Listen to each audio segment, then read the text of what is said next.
आपण सगळेच वेगवेगळ्या संस्थेत काम करणारे लोकप्रतिनिधी, कार्यकर्ते, नेते मंडळी, शेतकऱ्याची संख्या कमी आहे, पण शेतकरी आम्ही शेतीत काम करतो, तुम्ही जाऊन आमचं नेतृत्व करा म्हणून आपण इथं 1000-1500च्या संख्येत आलेलो आहोत.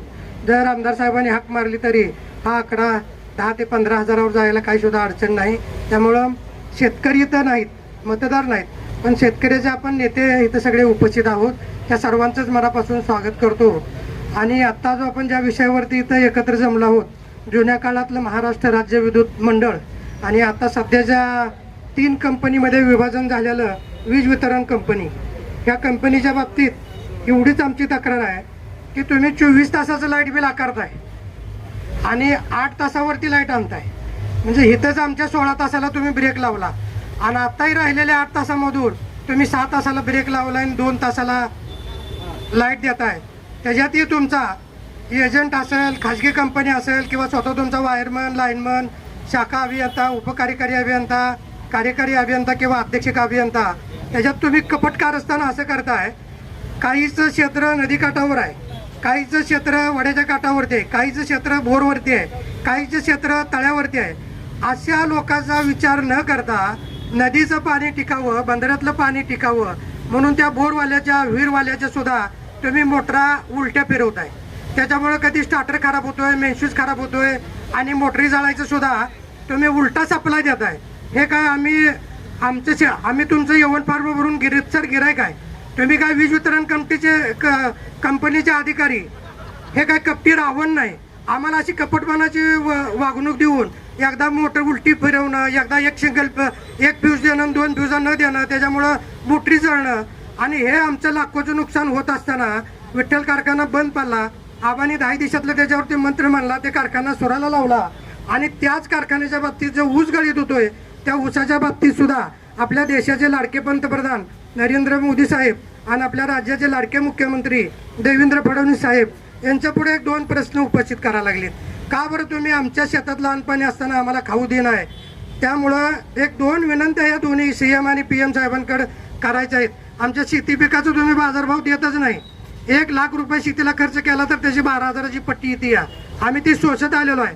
आणि आत्ता तुम्ही या गेल्या 6 वर्षामध्ये एक PM साहेबांनी आणि CM साहेबांनी उलटा मंत्र म्हणून आम्हाला शेतकऱ्याला 10 जोडं मारून 1 म्हणायला लागलाय तुम्ही PM साहेब आणि CM साहेब. सकाळी झोपेतनं उठल्यानंतर आमच्या शेतकऱ्याच्या जीवावरतीच तुम्ही नाश्ता करता, दुपारचं जेवण शेतकऱ्याच्या जीवावर खाता, आम्हाला देशाचा पोशिंदा म्हणता आणि आम्हाला वागणूक कशी उलटी द्यायला लागलाय. ही एक तरमळ सोशल मीडिया आहे. आम्ही ज्या वेळेस गेल्या 40 वर्षापासून वेगवेगळ्या स्वरूपाचे आंदोलन करत असताना त्यावेळेस रेडिओचे, आकाशवाणीचे केंद्र सुद्धा मदत करायचं. आता सोशल मीडिया, TV आहे, मदत करतात. माझा PM आणि CM साहेबांकडे अनेक पिकाचं तुम्ही खरीपाचं वाटूळ केलंय, रबीचं वाटूळ केलंय, बारमाही पिकाचं द्राक्ष डाळिंबाचं वाटूळ केलंय. पण 2 विषयावरती CM कडे आणि PM कडे माझी एक लेखी स्वरूपाची तक्रार आहे. ती तक्रार प्रलंबित आहे. माझा मुद्दा असा आहे की आपण तुळशीच्या लग्नाला वनस्पती म्हणून ऊसाचं ताट, त्या तुळशीच्या कुंडीमध्ये, पवित्र तुळशीच्या कुंडीमध्ये ऊसाचं ताट उभा करतो आणि मग त्या ऊसाच्या ताटाची किंमत, त्या ऊसाची ताटाची किंमत हे राज्य सरकारनं ठरवायची आणि साखरेचा दर मात्र नरेंद्र मोदींनी ठरवायचा. तुम्ही कशासाठी या वनस्पतीचं तुम्ही वाटोळ करायला लागलाय? PM साहेब, तुम्ही गेल्या 6 वर्षापासून ऊसाला 5 रुपये, कधी 10 रुपये क्विंटलला वाढवलेत, पण गेल्या 6 वर्षापासून साखरेला 9 पैसा सुद्धा वाढवला नाही. 2019चा जी साखरेचा 31 रुपये दर आहे, तुम्ही आज तो 61-62 रुपये दर केला पाहिजे आणि राज्याच्या तर इशाला ऊस दिला पाहिजे किंवा केंद्राच्या तर इशाला ऊस आणि साखर दिला पाहिजे. एवढीच विनंती करतो. जर का तुम्ही ह्या शेतकऱ्याच्या मालाच्या बाबतीत जर निर्णय नाही केला तर आम्ही तुमच्या देशाचं नागरिक नाही आणि तुम्ही आमच्या देशाचा पंतप्रधान नाही असं आम्हाला म्हणून घ्यावं लागेल. एवढीच तळमळीची विनंती करतो. आमचे मनोज पाटील जरांगे जेव्हा आंदोलनाला निघाले तेव्हा त्यांच्या कुटुंबाने तळमळी व्यक्त केली.